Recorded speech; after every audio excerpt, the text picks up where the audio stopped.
Well, welcome to the session, and it's been a long day for all of us. So I've just got a few videos for all of you to enjoy. So let's start listening to them meaningfully. These are some of the videos that I've saved on my scrolls through Instagram. So I thought of sharing them with you. It's always the quiet work that you put in with your own two hands when no one else is watching.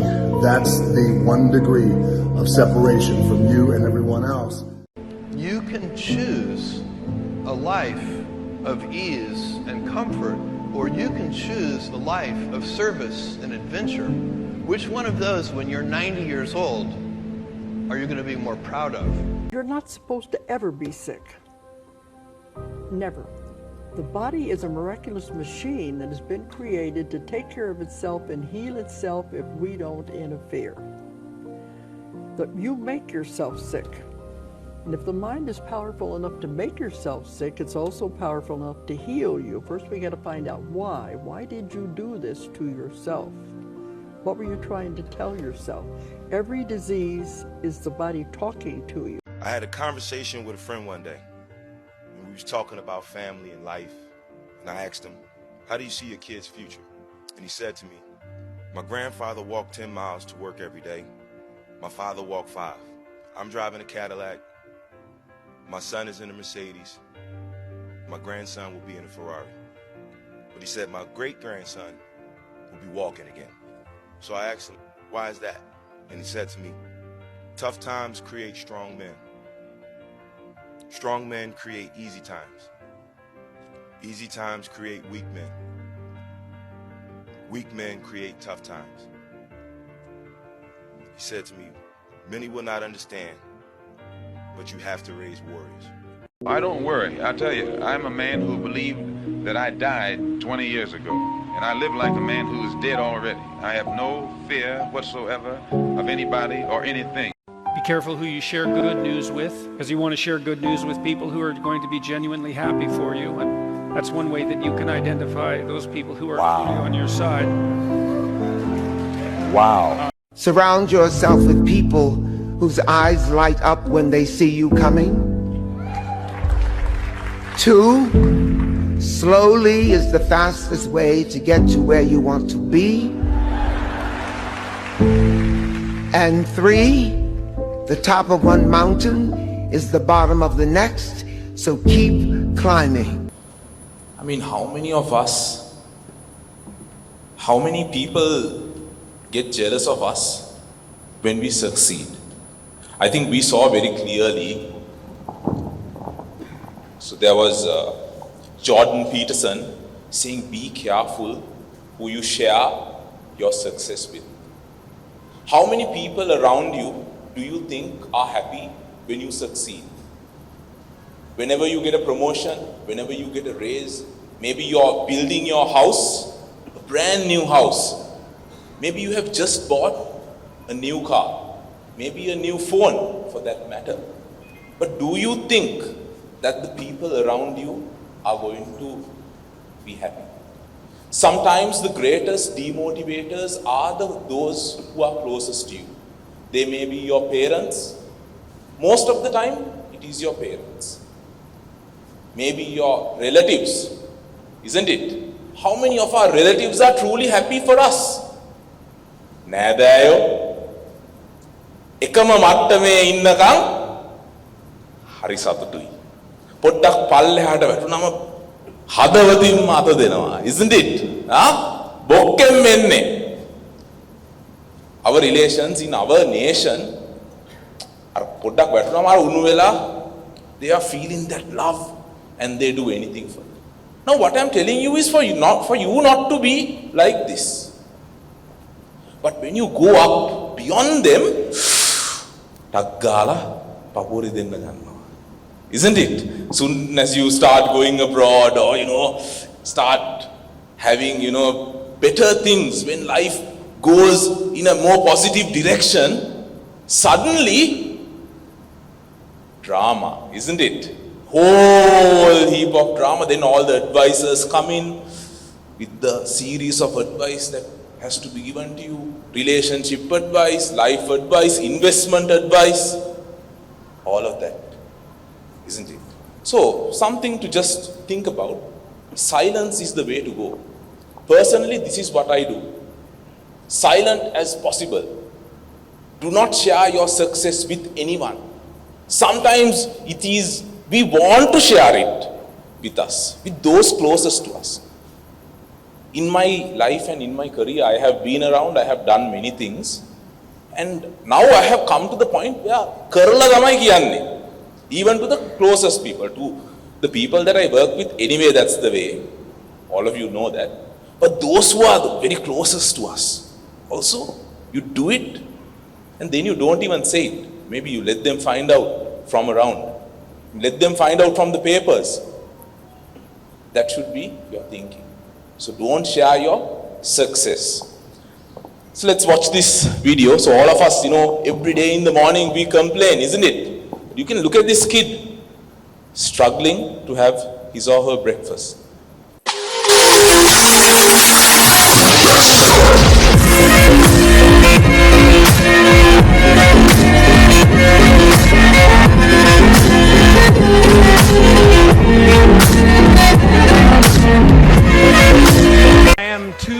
Two-time Golden Globe winner Jim Carrey. When I go to sleep at night, I'm not just a guy going to sleep. I'm two-time Golden Globe winner Jim Carrey going to get some well-needed shut-eye. And when I dream, I don't just dream any old dream. No, sir. I dream about being three-time Golden Globe winning actor Jim Carrey. All right. So I just want to share some advice that I shared with one of our security officers and a few other people just a couple of days ago. And most of you have constantly come and told me to share some investment advice.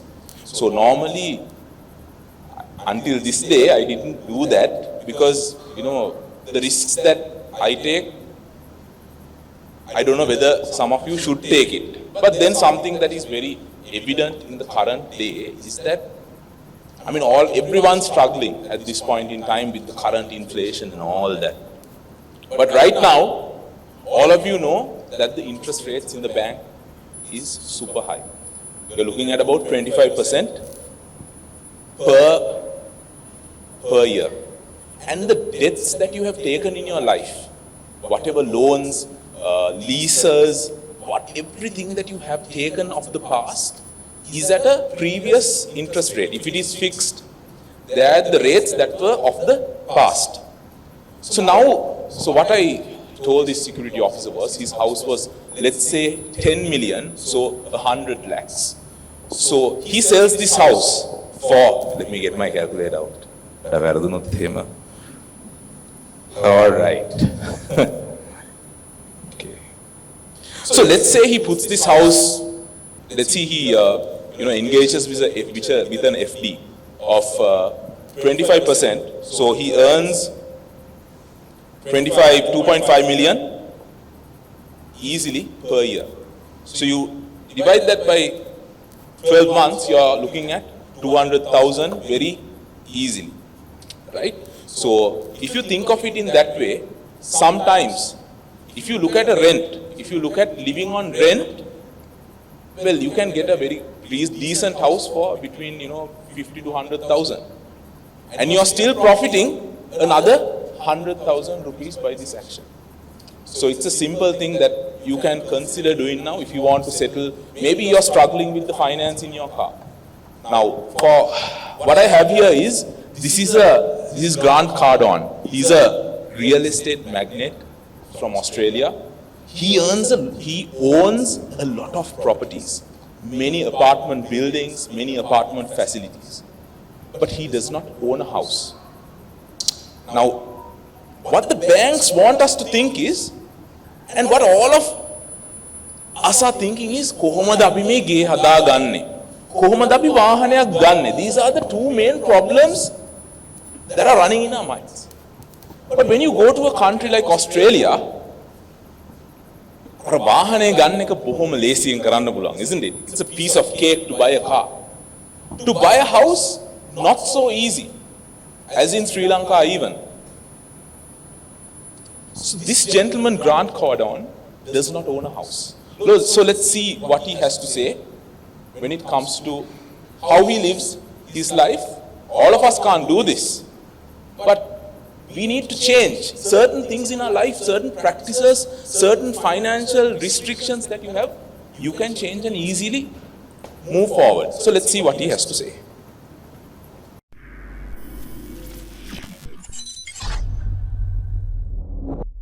Okay, so now you have this massive amount of real estate. What I found interesting also, I watched one of your videos, and this is something that I do as well. I have a property in Calabasas. I have a big, a nice size house in Calabasas. I also have an apartment in New York City. I rent both of them. I don't own any property. Yeah. In terms of where I live. Here you are with a $1.2 billion net worth, and you don't own a house, a personal house. Yeah, I rent my house. Right. I get a better loan on it because I rent it. I could have a LLC own it and rent it back to me, and I'd still get a better deal. So, I rent where I live. I treat houses like hospitals. You get in, you get out. Yeah. The grocery store, Whole Foods. I don't buy the whole grocery store. I go get the stuff I need, and then I leave.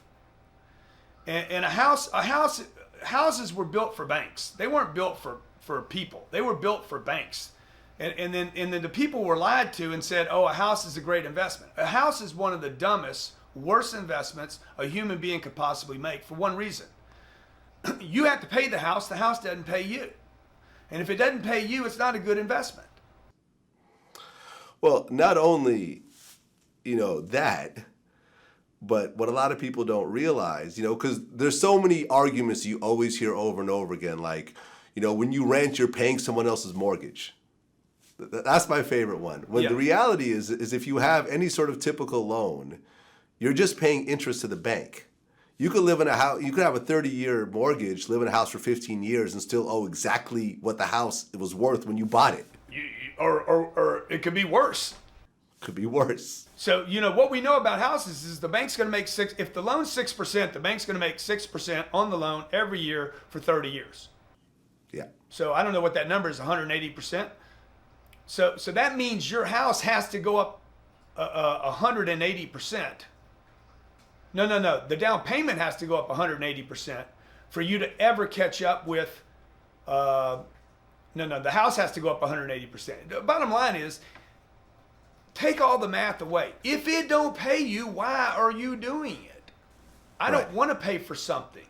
Now the other argument that Vlad, I know you've had is, well, you got to live somewhere.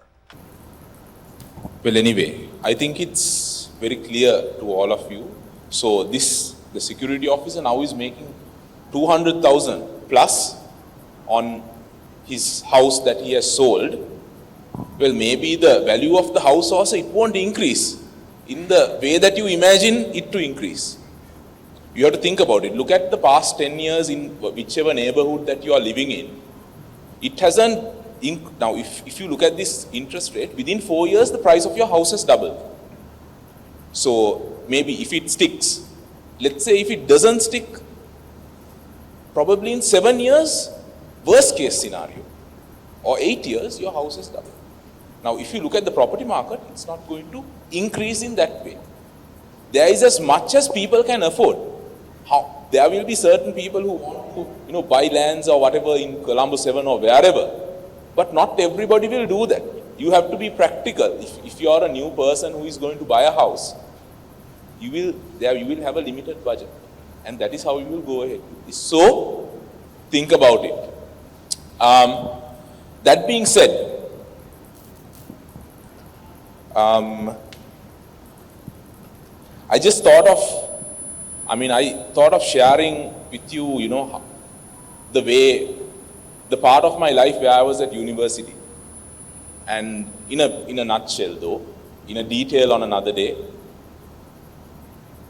So when I went to Australia as part of my education, actually my father gave me the money for the entire course. But I didn't use a cent of it. I'm not telling this to tell you about my greatness. Firstly, I want to tell you that I'm not trying to be one of these people and be glorified. I'm just trying to share with you things that I have done which may help you. That's all. I don't want to be a porak wenna onne. Okay? This is just a communication to you. So take whatever you can. This is how we lived. I lived with one of my friends. We earned our entire university money. We went to Monash University. I think the placements team know what the cost of Monash University is. At that point in time, it was about $23,000, $24,000, which means I had to earn at least $2,000 a month, maybe $3,000, $2,500, something like that, to basically live and pay my university fees. So, but it involved so many jobs, from working at working at McDonald's was kind of posh to get a McDonald's kind of job. Right? People don't say these things, they go to all these fancy countries, but they don't show the true picture. Right? They show the BMW which they bought for $5,000. I had a friend like that. He went for cleaning with me he went for commercial cleaning, right, with me. Machang me putta pinturයක් ganna me ලංකාවට යවන්න. He sits in the office. He's cleaning the office. But he sits in the office as if he's working and sends a picture back home. And I know that his car he's bought for $1,000, which is a BMW 5 Series. He bought it for $1,000. ඒකෙත් පින්තූරයක් ගන්න, and he sends it. So anyway, coming back to the story.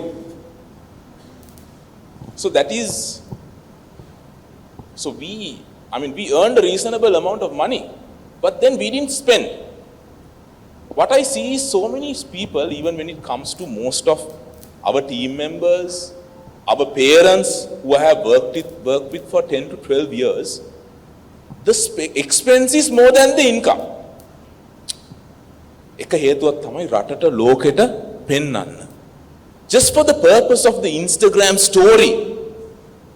You have that beautiful, thing going on the Instagram. I was also like that at a certain point in time, many years ago, probably 6 to 7 years ago, I had that thinking, but it changed with time. Your foolishness, it sort of it fades away with time in a certain way. But people spend much more than they need. A simple meal, when I was studying, myself and my friend, we used to cook. We used to have very simple meals. I have no shame in telling you these things. So we used to actually, if it came to a, maybe it was food, let's say it was sausages or eggs or whatever, there was a limited quantity that we ate within the day. We are pretty healthy at this point in time. But there was once a week that we, went out, we enjoyed, we partied, and we did all that a uni student should do. But there was a limit to all of that. When we earned, we celebrated. But not in a hamba garapu ganata wada නෙමෙයි.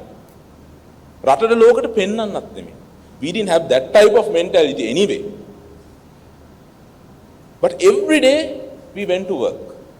Every day we did our studies whatever the way we can. We did not eat out unnecessarily. We cooked within.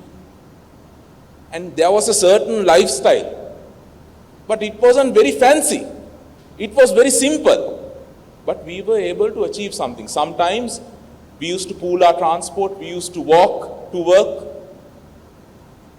There are certain sacrifices that you have to make If you want to go to the next level, sometimes you might want to go out for dinner.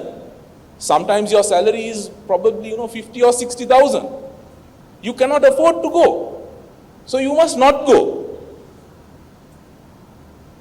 So please think as as team members of this organization, as a family who is growing together. How can we have better practices in our households and in our lives? There are some parents, sometimes we see them coming and asking us for discounts. Now, what is the fee at Lyceum? It's 12,000 rupees per month. Some people cannot pay this, but you would see them after an event. I have seen with my own eyes some of these people going to McDonald's and spending 2,000-3,000 rupees on a meal. So you can understand, isn't it? All these unwanted things, all the glamour. Now, to our parents, I'm just telling you, don't misunderstand me, I mean the best. But so much of our life is glorified. All the parties that you have to satisfy everybody. Even a wedding, for example, to satisfy everybody. All the people that come, half of which would complain at the end of the day. So you need to think, at the end of the day, it is only you. So that's one of the main things that I just wanted to tell you. It was a very, very simple life that we worked very hard for. And if any one of you put that effort that you would put overseas, so I'll just tell you the schedule that we ran from Monday to Friday. Every day you wake up early, 5 o'clock or 6 o'clock, you go to work. I worked during my master's time. My classes were from 6 to 9. 7:30 to 5:30 was work. 6:30 was university. 6:30 to 9:30 was the campus. Then again, we went to work at 10:15 or 10:30. We were paid for 5 hours, but we could do that entire job in 3 hours. So that type of schedule. But if you put that effort in your lives in this country, you can make a serious difference. That is because nobody else is going to do that. You go to a country like Australia or Canada, everybody has to do that. Why does a overseas country encourage immigration? Because they want to make money. The government wants to make money out of you. What is the tax rate? Do you know what the tax rate is? 40, 50, sometimes it goes over 50%. You're always maintained at a certain level, which is fair enough. But it's not the beauty. They want that revenue off you. So you are earning $100,000 or $200,000, but you're earning the government another $100,000 as well. So that is why they want people from other countries to come there and earn revenue for those countries. Have you ever thought about it in this way? Think about it. Start thinking. Why? What is the profit? Where is you can, especially in an environment such as this, where you have the opportunity to speak to anyone, from myself to all the senior members of the organization, work really hard every single day and don't complain. Keep your life very simple. Don't complicate things. Don't live to satisfy many other people. Do your work. End of the day, you are for yourself, and try to develop yourself by working hard into the next level. Don't be jealous of other people. As part of this team, we must learn not to envy one another. We must celebrate each other. I think we saw, surround yourself with people that, celebrate. To me, I feel very happy when I see my team members do well, do better than me. That is what I live for. As an organization, you are not working to satisfy anybody. As an individual, I can proudly say, you can see how we come and go to work. You see 3 Land Cruiser Jeeps parked up there, isn't it? One of which is used by myself. I will tell you how much we paid for that. It was 6.8 million rupees, and that is why we have that. We As an organization, we have that vehicle as well, and we have allowed others to use it as well. None of which we have wasted any money unnecessarily. Because as you know, there were these permits that were out there some time back, and we were able to acquire these things. I'm just telling you all for you to know. If not, you will think, your leaders are celebrating in a different way and your lives are hell. But that is not the case. This is what it is. We want all of you to succeed. I think all of you are in different companies now. 35 different companies at this point in time. But you must realize that all of us are working for one common purpose. All of you are expected to profit on your own. Fair enough. But remember that we are together. The sun doesn't shine on itself. The fruits on an apple tree or any tree for that matter is not consumed by the apple tree. We are here in service of others. All our organizations are serving one another. You must understand that we cannot exist without one another. I can say, if I was working in another organization, I want to do something on my own.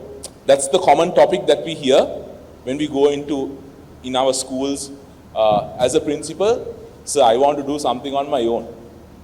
Now, if I wanted to, can I do something on my own? Can I do something without every one of you? This is not possible. So, think about it whenever somebody from any organization, all of us are one team.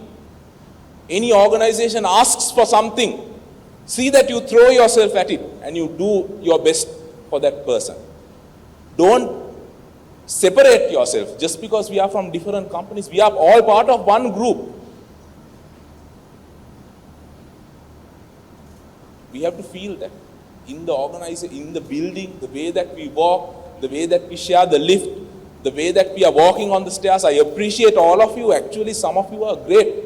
So many of you are, doing all the things that we have requested of you.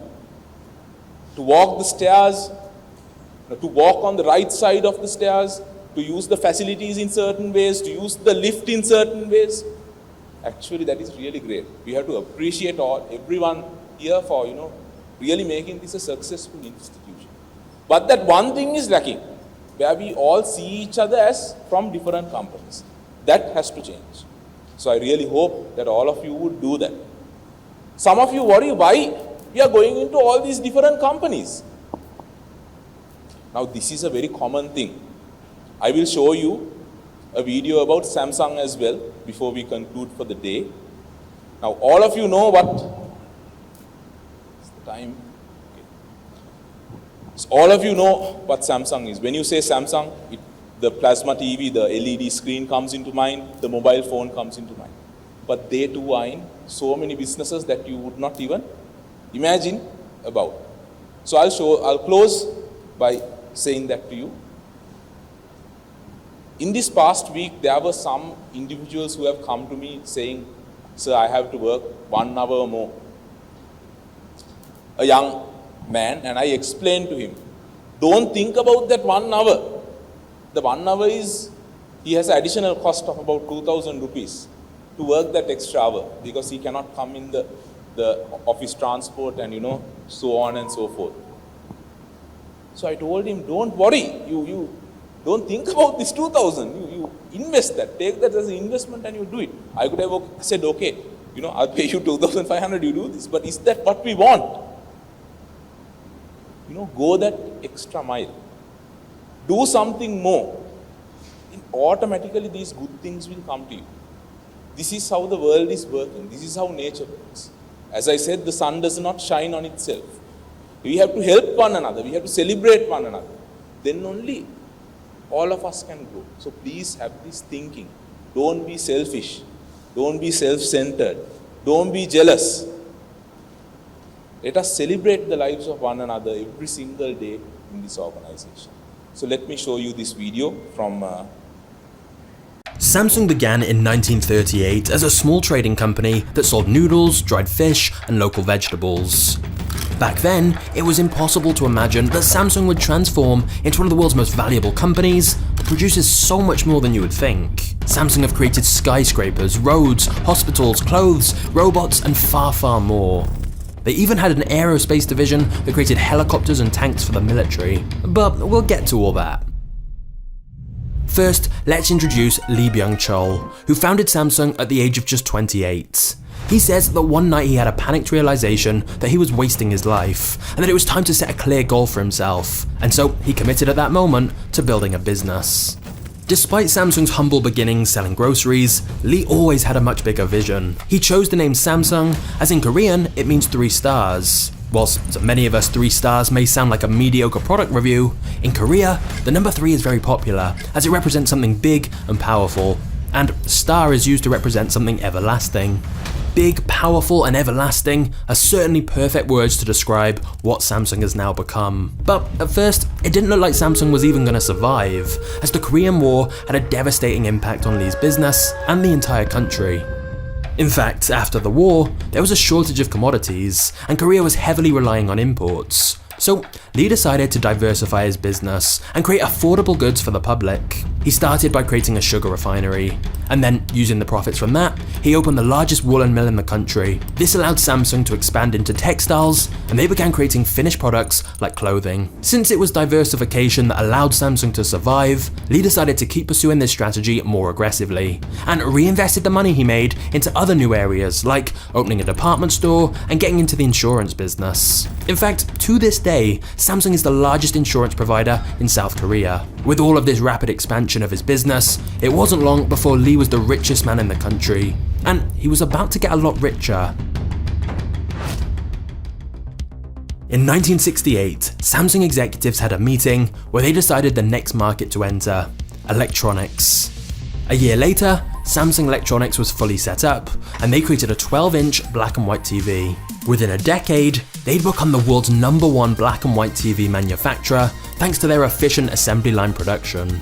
And this success led them to start producing all kinds of home appliances. Like in 1979, they began making microwaves. In 1980, they started producing air conditioners. In 1981, they produced 1 million color TVs. And in 1983, they got into making personal computers. But they soon realized that to produce all of these electronic goods, they were heavily reliant on importing so many small components from abroad.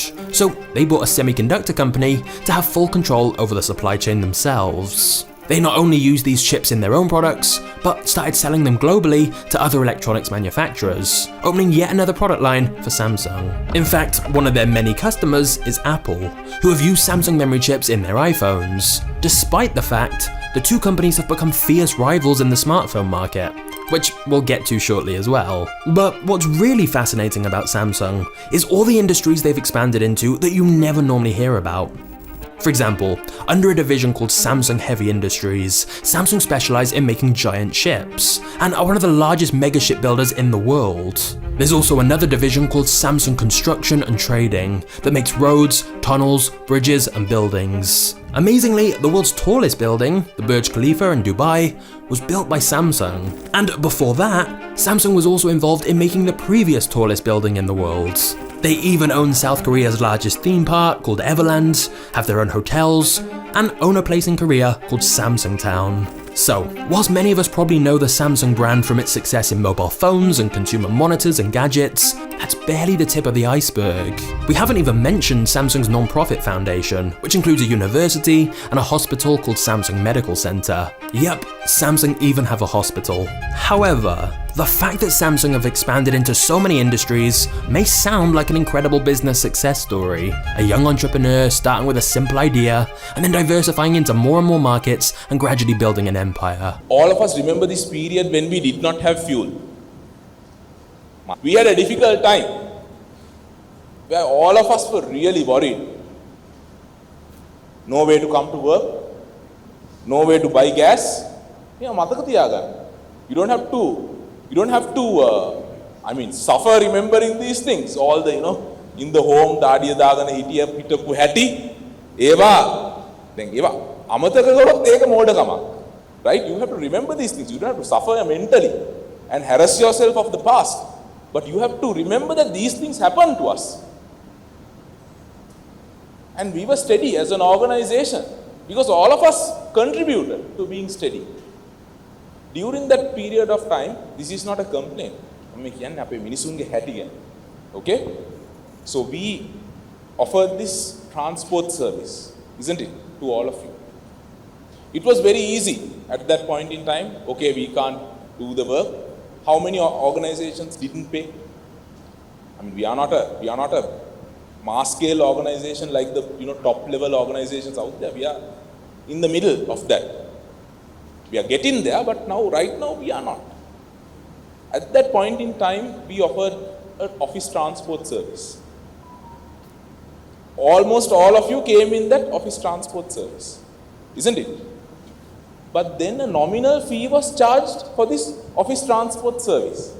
නොතන තමයි වැඩේ උනේ නේද? බලන්නකො මේකෙන් ගන්න හදනවා and this and that.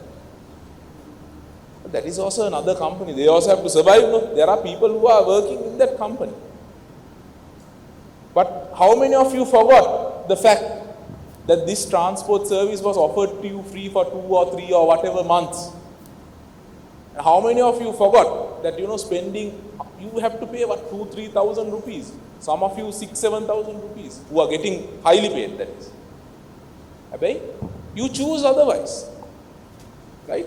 So that is why on that organization's part also there must be some mistake, because they have not promoted themselves in such a way that you would love to go in that office transport.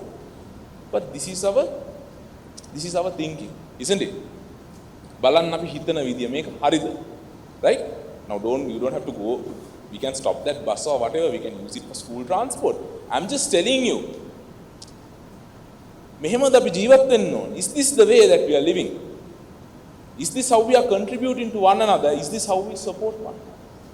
Is something that you must very deeply understand. And when you sometimes අපිට ජීවිතයේ දේවල් හරියන්නේ නැතිකොට අපි හිතන්න අපි what are our actions of the past?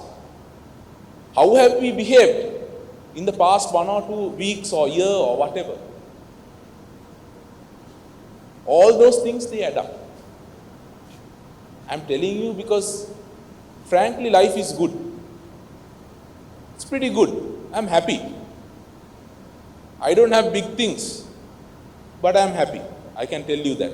As a happy person, I can tell you proudly these things, because I want to see you also happy. අර බොරුවෙන් ජීවත් වෙන අය වෙන්න නෙමෙයි. I want to see leaders in these organizations who will look after their employees. I have looked after my immediate team members and every one of you in whatever way that is possible. As your leader, you must understand that all these profit, there is no dividends to anybody, there are no shareholders. Every one of these organizations are not for profit. You have to understand that. What your work, the great cause that you are working towards. So think about it. Think about it, and you may be here, you may go to another organization, whatever it may be. Wherever you go, you take these good qualities and values and say, what we want is, okay, you were at Lyceum, therefore you are like this. You behave in a certain way because you are from Lyceum. I am a Lyceum parent. As a principal, I tell you are an educated parent now to the parents. You can't behave in a certain way after you know somebody has told you these things. You don't borrow, you don't go for dinner, and you don't not contribute. Right? Those are children of Lyceum. That's the team. Those are the qualities of team members of this community. All of you are part of the community. කට්ටියත් එක්ක එළියට ගියා, සල්ලි දෙන එක්කෙනා ගෙව්වා, එහෙම හරියන්නේ නැහැ. These are good qualities that must be inculcated in you. You borrow your friend's vehicle, he gives you with a half a tank or a full tank of fuel, you return it back with an empty tank of fuel. These are not the qualities of our members of our community. Seems like there are things of that nature going on. Anyway, this is what I basically wanted to tell you. So cut down on the unwanted fancy things.